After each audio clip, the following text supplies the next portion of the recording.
തിരുനാമത്തിന് നന്ദിയോടെ സ്തോത്രം ചെയ്യുകയും സ്തുതിക്കുകയും ചെയ്യുന്നു. കർത്താവിൽ അനുഗ്രഹീതരും ദൈവത്തിന് പ്രിയരുമായ സഹോദരങ്ങളെ, സഹോദരിമാരെ, കർത്തൃഭൃത്യന്മാരെ, അനുഗ്രഹിക്കപ്പെട്ട നല്ല ദിവസത്തെ ഓർത്ത് ഒരിക്കൽ കൂടി ദൈവത്തെ സ്തുതിക്കുകയും വാഴ്ത്തുകയും ചെയ്യുന്നു.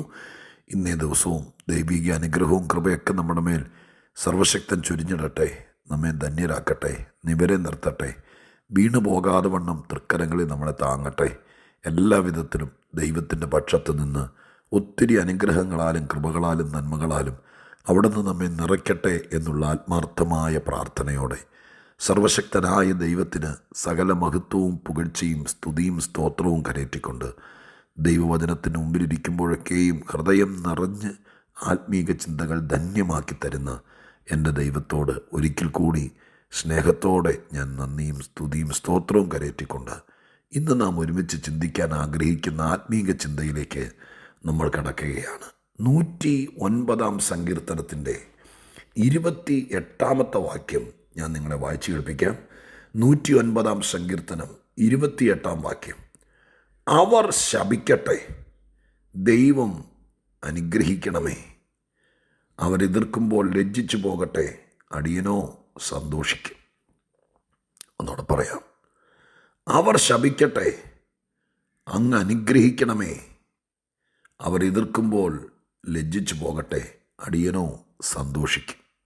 അതിലാദ്യത്തെ വാചകം മാത്രമാണ് ഇന്ന് നമ്മൾ ചിന്തയ്ക്കായിട്ടെടുക്കുന്നത്. അവർ ശപിക്കട്ടെ, ദൈവം അനുഗ്രഹിക്കുമല്ലോ. ഈ ഒരു ചിന്ത ഈ സങ്കീർത്തനക്കാരനെ കുറച്ചൊന്നുമല്ല ബലപ്പെടുത്തിയിരിക്കുന്നത്. നമ്മുടെ ആത്മീക അറിവ് അത് തെറ്റാണെങ്കിൽ നമ്മൾ എന്നും ടെൻഷനിലായിരിക്കും.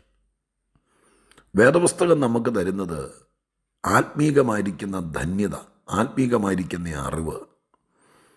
ആത്മീകതയുടെ അറിവ് ജീവിതത്തിൻ്റെ ബലത്തിന് ഏറ്റവും പ്രധാനപ്പെട്ടതാണ്.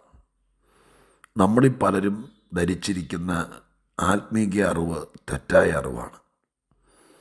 വേണ്ടും വണ്ണം നമ്മൾ പലതും അറിഞ്ഞിട്ടില്ല. അറിഞ്ഞിരുന്നെങ്കിൽ ഇത്രയും ടെൻഷനാകില്ലായിരുന്നു, ഇത്രയും ആകുലത വരില്ലായിരുന്നു. ഈ വാക്യത്തിൽ സങ്കീർത്തനക്കാരൻ ശത്രുവിനെ ശപിക്കാൻ അനുവദിക്കുകയാണ്. വളരെ കൂളായിട്ട് പറയുക, അവർ ശപിക്കട്ടെ. അവരെന്ന് ഉദ്ദേശിക്കുന്നത് ശത്രുത്വ മനോഭാവത്തോടെ ഈ സങ്കീർത്തനക്കാരനോട് ഇടപെടുക. അവരാണല്ലോ ശപിക്കത്തുള്ളൂ. നമ്മൾ നന്നാവരുത്, നമ്മൾ ഉയരരുത്, നമ്മുടെ ഉയർച്ചയിൽ അസൂയപ്പെട്ട് അല്ലെങ്കിൽ നമ്മളെ തെറ്റിദ്ധരിച്ച് ആ ഒരു നിലവാരത്തിൽ ഇടപെടുന്ന ആളുകളാണല്ലോ നീ ഒരിക്കലും നന്നാവില്ലടാ, നീ മുടിഞ്ഞു പോകൂടാ, ഇതൊക്കെയല്ലേ ശാപവാക്കുകൾ. അപ്പം ഇവിടെ ശത്രുക്കളെ പോലെ ഇടപെടുന്ന, ശത്രുത്വ മനോഭാവത്തോടെ ഇടപെടുന്നവർ, അവരെക്കുറിച്ച് ഈ സങ്കീർത്തനക്കാരൻ പറയുന്നത് ഇങ്ങനെയാണ്: അവർ ശപിക്കട്ടെ, അവർ ശപിക്കട്ടെ. നമ്മളൊക്കെ ആണെങ്കിൽ അങ്ങ് ടെൻഷൻ അടിച്ച്, അയ്യോ എൻ്റെ ദൈവമേ അവർ ശപിച്ചു, ഇനി ഫലിക്കുമെന്നറിയില്ല, അവർ ശപിച്ചിട്ടാണോ ഇങ്ങനെ വന്നേന്നറിയില്ല. കാര്യങ്ങളെ വളരെ വസ്തുനിഷ്ഠമായും വളരെ കൂളായും കൈകാര്യം ചെയ്യാൻ ആത്മീകതയ്ക്കേ പറ്റൂ. അതും ശരിയായ ആത്മീകതയ്ക്കേ പറ്റൂ. ഞാൻ ആ പറഞ്ഞ വാക്കൊന്നോടെ കേട്ടോ. നമ്മൾ കർത്താവിനെയാണ് സേവിക്കുന്നതെങ്കിൽ, കർത്താവിനെ സേവിക്കാൻ ഇറങ്ങിയ നാം പരമാർത്ഥികളും നിഷ്കളങ്കരും ദൈവം പറയുന്നത് പോലെ അനുസരിക്കുന്നവരും വചനപ്രകാരം ജീവിക്കുന്നവരുമാണെങ്കിൽ നമുക്ക് അസാധാരണ ധൈര്യവും കൃപയും ഈ ആത്മീകതയിൽ നിന്ന് തന്നെ കിട്ടും. അതല്ല, നമുക്കിതിനെക്കുറിച്ചൊന്നും അറിയില്ല, നമ്മൾ മതം മാറിയെന്നേ ഉള്ളൂ, സഭ മാറിയെന്നേ ഉള്ളൂ, അല്ലെങ്കിൽ രീതികൾക്ക് മാറ്റം വന്നേ ഉള്ളൂ, അടിസ്ഥാനപരമായി ആത്മീകമായിട്ട് മാറ്റങ്ങളിലേക്കൊന്നും വന്നിട്ടില്ലെങ്കിൽ നമ്മൾ ഭയങ്കരമായിട്ട് ഈ മാറിയതുകൊണ്ടും ഒരു പ്രാർത്ഥന മാറിയതുകൊണ്ടും വേറെ ആൾക്കാരെ കൊണ്ട് പ്രാർത്ഥിപ്പിച്ചതുകൊണ്ടൊന്നും നമുക്ക് ധൈര്യം വരികയല്ല. ഈ വാക്യം വായിക്കുമ്പോൾ ആദ്യം എൻ്റെ മനസ്സിലേക്ക് വന്നത് ഈ സങ്കീർത്തനം എഴുതിയവൻ്റെ ധൈര്യമാണ്. അയ്യോ അവർ ശപിക്കുന്നല്ലോ, ഇനി ഞാൻ എന്ത് ചെയ്യും, എനിക്കത് ഫലിക്കുമോ, ദൈവമേ എനിക്ക് ഫലിക്കല്ലേ, അങ്ങനെയൊന്നും അല്ലല്ലോ പറയുന്നത്. എത്ര കൂളായിട്ടാണ്. ഞാൻ ആ വാക്ക് പിന്നെ ഇന്ന് വായിക്കുമ്പോൾ നിങ്ങളെ ഓർപ്പിക്കാൻ ആഗ്രഹിക്കുന്നത്, ഈ പിശാച് നമ്മളെ ടെൻഷൻ പിടിപ്പിക്കുക എന്നുള്ളതാണ് ഏറ്റവും വലിയ തന്ത്രവൻ്റെ. നമ്മളെ അങ്ങ് ആകുലചിത്തരാക്കുക, നമ്മളെ അങ്ങ് ആവലാതി പിടിപ്പിക്കുക. അതിൽ സാത്താൻ വിജയിച്ചാൽ ഒരുമാതിരി ഒരു 80% അവൻ വിജയിച്ചെന്നുള്ളതാണ്. അതിൽ വിജയിച്ചില്ലെങ്കിൽ നമ്മൾ കർത്താവിൻ്റെ അടുക്കലൊക്കെ വന്നിട്ട് എന്തെല്ലാം കാര്യങ്ങൾ പറഞ്ഞു, കർത്താവ് അതിനെ കൂളായിട്ട് കൈകാര്യം ചെയ്തില്ലേ? കൂളായിട്ട്. അപ്പം ഈ വിഷയങ്ങൾ കൈകാര്യം ചെയ്യുന്ന ഒരു ആത്മീക രീതി, ഒരു കാര്യത്തെക്കുറിച്ച് അഭിപ്രായം പറയുന്നതിന് പോലുമുള്ളൊരു രീതി, അതിന് നമ്മളാരാണ്, നമ്മുടെ ദൈവം ആരാണെന്നുള്ള പൂർണ്ണ ബോധ്യമാണ് നമ്മളെ ആ ഒരു നിലവാരത്തിൽ ശക്തിപ്പെടുത്തത്തുള്ളൂ. അതുകൊണ്ട് പ്രിയരെ, ഈ വാക്യത്തെ ഒന്ന് ശ്രദ്ധിച്ചേക്കണം. ഈ വാക്യത്തിൽ ഈ സങ്കീർത്തനക്കാരൻ പറയുന്നു, ശത്രു ശപിക്കട്ടെ. ശപിച്ചവനെ ലാഘവത്തോടെ, ആ ശാപത്തെ ലാഘവത്തോടെ കാണുന്ന ഒരു എഴുത്തുകാരനാണ് ഈ സങ്കീർത്തനം എഴുതിയത്. അതിലുപരി ആ ശപിച്ചിട്ട് പോട്ടെ, ശാപം ഏക്കുകയല്ല, അങ്ങനൊരു മനോഭാവമല്ല. ശാപം ഫലിക്കുമെന്നൊക്കെ ഈ വേദപുസ്തകം പഠിപ്പിക്കുന്നുണ്ട്. പക്ഷേ ഇദ്ദേഹം അതിനെ ഗൗരവത്തോടെ എടുക്കാത്തതിൻ്റെ കാരണം തൊട്ടപ്പുറേ ദൈവം നിന്ന് അനുഗ്രഹിക്കുക.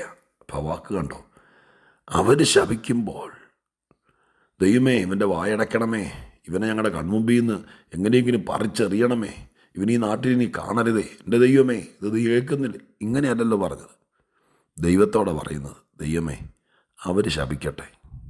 നാട്ടുകാരോടല്ല ഇത് പറയുന്നത്, നീയോ അനുഗ്രഹിക്കണേ എന്നല്ല പറഞ്ഞത്, ദൈവത്തോടല്ലേ പറയുന്നത്. അപ്പോൾ ദൈവത്തോട് പറയുക, എന്നെ ശപിക്കാൻ, എന്നെ പ്രാകാൻ, ഞാൻ മുടിഞ്ഞു പോകുന്നത് കാണാൻ, എൻ്റെ പിള്ളേർ ഗതി പിടിക്കാതെ കിടക്കുന്നത് കാണാനൊക്കെ ഒത്തിരി പേർ, അവർ ശാപമായിരിക്കും. അവർ പറയുന്ന വാക്കുകളെല്ലാം കേട്ടാൽ, ചിലരൊക്കെ എന്നോട് പറയാറുണ്ട്, എൻ്റെ പൊന്നു പാസ്റ്ററേ ഇവർ പറയുന്ന വാക്ക് കേട്ടാൽ, അയ്യോ എൻ്റെ കൊച്ചുങ്ങളെക്കുറിച്ച് പറയുന്നത് കേട്ടാൽ സഹിക്കുകയില്ല. എൻ്റെ പൊന്നു മക്കളെ, നിങ്ങൾ ഈ വാക്യം വായിച്ചൊന്ന് ആശ്വസിക്കുക, ബലപ്പെടുക, സത്യം അറിയുക. ആരെന്ത് പറഞ്ഞാലും ഈ എഴുത്തുകാരനെ പോലെ നമ്മുടെ മൈൻഡ് സെറ്റ് ചെയ്യുക. നാം ആരാൻ തിരിച്ചറിയുക. അവർ ശപിക്കട്ടെ. അടുത്ത വാചകം, ദൈവമേ അങ്ങ് അനുഗ്രഹിക്കണമേ. അപ്പോൾ അതിൻ്റെ ആ ധൈര്യത്തിൻ്റെ രഹസ്യം മനസ്സിലായോ? 1000 പേര് ഇങ്ങോട്ട് തിരിഞ്ഞു നിന്ന് എനിക്ക് നേരെ കൈ നീട്ടി ശപിച്ചാലും സ്വർഗത്തിലിരിക്കുന്ന എൻ്റെ ദൈവം എന്നെ അനുഗ്രഹിച്ചാൽ ഇവർ ഈ പറഞ്ഞ സകല ശാപങ്ങളും എനിക്ക് ഫലിക്കുകയില്ല. എൻ്റെ ദൈവത്തിൻ്റെ അനുഗ്രഹം എനിക്ക് ഫലിക്കുകയുള്ളൂ. ഈ ശത്രുവിൻ്റെ ശാപം ഫലിക്കുകയില്ല. പണ്ട് അമ്മമാർ പറയായിരുന്നു, കാക്ക പ്രാകിയാൽ പോത്തിനേക്കുമെന്ന്. എനിക്കതിൻ്റെ ആ പഴഞ്ചൊല്ലിൻ്റെ ദീർഘവീക്ഷണമൊന്നും അറിയില്ല. പക്ഷെ കാക്ക ഇരുന്നുകൊണ്ട്, പോത്തിൻ്റെ പുറത്തിരുന്നുകൊണ്ട് നീട്ടിപ്പിടിച്ച് പ്രാകിയാൽ പോത്തിനേക്കോ, പോത്ത് തലകുലുക്കി പറത്തി വിടും. അത്രയേ ഉള്ളൂ. ഈ ഒരു മനോഭാവത്തോടെ വേണം.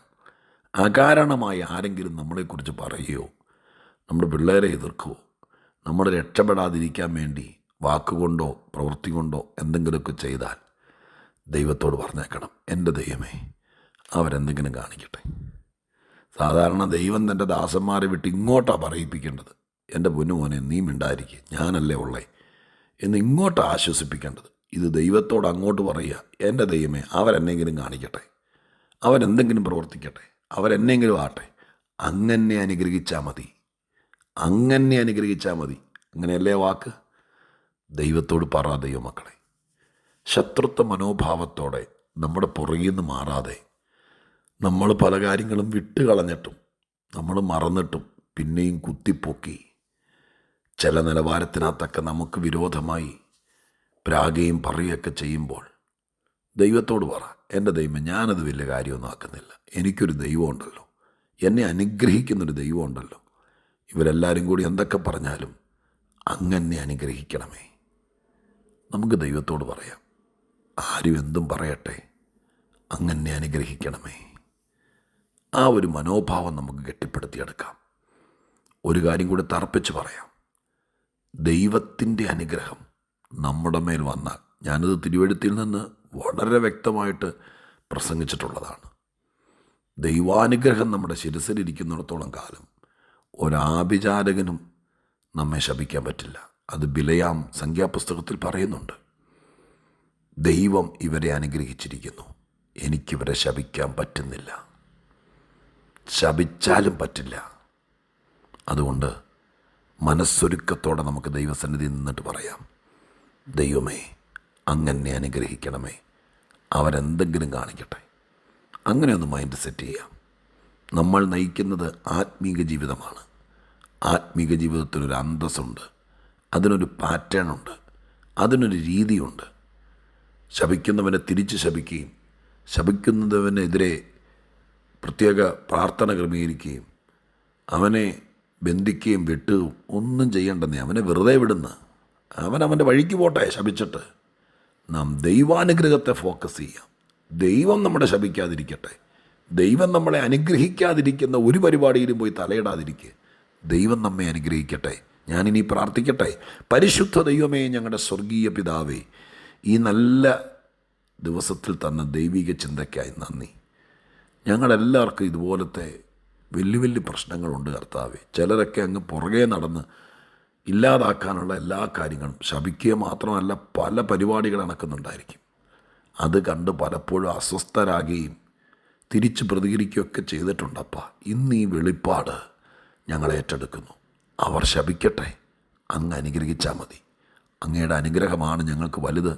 അതാണ് ഞങ്ങൾ പ്രതീക്ഷിക്കുന്നത്. എന്നെ കേൾക്കുന്ന എല്ലാവർക്കും വേണ്ടി ഞാൻ അങ്ങയോട് ചോദിക്കുന്നു, എതിർക്കുന്നവരൊക്കെ എതിർക്കട്ടെ അപ്പ, അങ്ങ് അനുഗ്രഹിച്ചാൽ മതി. ഞങ്ങളെ അങ്ങ് അനുഗ്രഹിച്ചാൽ മതി. ഞാനത് പ്രാർത്ഥിക്കുന്നു യേശുക്രിസ്തുവിൻ്റെ നാമത്തിൽ തന്നെ. ആമേൻ.